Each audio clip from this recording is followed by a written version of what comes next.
I'm Bram van Ginneken. I'm a professor of medical image analysis here at Radboud University Medical Center. And I started Thira Lab about 6 years ago with my group here at the university and two companies. Thirona is a company I co-founded in 2014, and Delft Imaging, a company that I already work with for over 20 years. So what I've always liked when I was a PhD student, I developed software that is now used all over the world, mostly in Africa and Asia, for finding tuberculosis in chest X-rays. And I like to do this kind of applied research. And to do that in the medical setting, you need to work with companies, because we as a university group cannot bring medical software to the market. So we work with companies, and by setting up Thira Lab for our PhD students, they have the possibility to work with companies and to work on problems and find solutions that will actually be used on patients.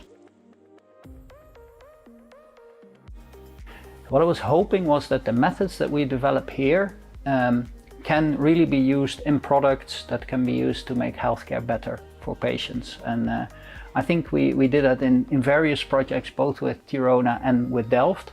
The two companies are also collaborating. Thirona is developing software that is used by Delft Imaging, so that's why this triangle was a good match for the ICAI Lab.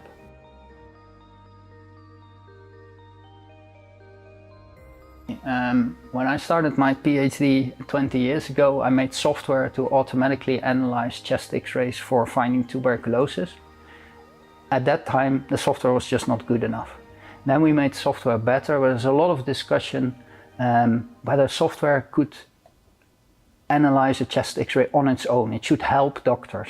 But if you do that, TB screening is not more efficient. And now finally, in 2021, the WHO has looked at the software that's now available and has said software can be used to analyze chest X-rays for tuberculosis screening. Now screening becomes much cheaper and much easier to perform, and this software is now being used all over the world much more often. So I really see that we are achieving that, and that's actually one of the products that came out of Thira Lab.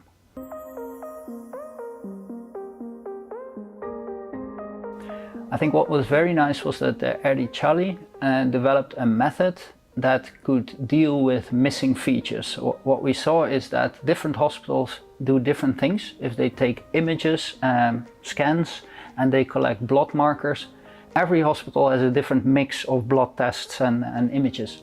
So if you're trying to build a product, you have endless possibilities of which subset of features is available for a given patient. So what he did was making a method that could deal with a lot of missing features. And he worked that out from a theoretical concept, and we could actually directly apply that in Africa in various labs there where they have different blood markers that they take from patients. Another example was that we analyzed chest X-rays, and these are 2D images. And often we have CT scans, 3D images, and from 3D images you can do a lot more, like estimate the volume of organs. But if you have both an X-ray and a 3D scan, you can try to get the 3D information out of the 2D image. You can train deep learning networks for that, and that's what Ecem Sogan-Sioglu did. She now made a method that for any 2D images we can actually estimate the volume of the lungs. So you don't have to do an additional test for that in the hospital, and that's now being integrated in the software product from Delft Imaging.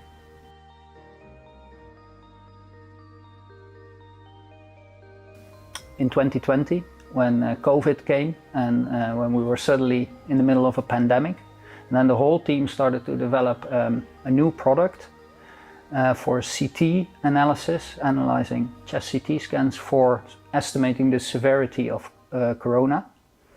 That turned out to be not important after all, because it turned out that every corona patient was treated in the same way and CT scans were no longer made. But we built a solution for segmenting the lobes in CT scans, and that turned out to be very popular in all sorts of other projects, so that we put online as an open source tool, and it's been used by hundreds of sites all over the world.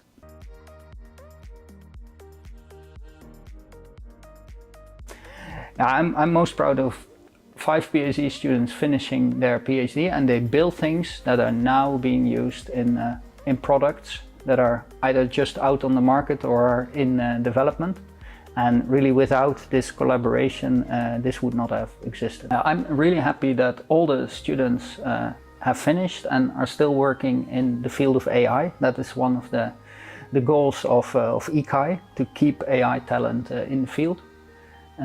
3 of them work actually still in medical image analysis. 2 moved to finance, because that is also an interesting field where AI is very useful.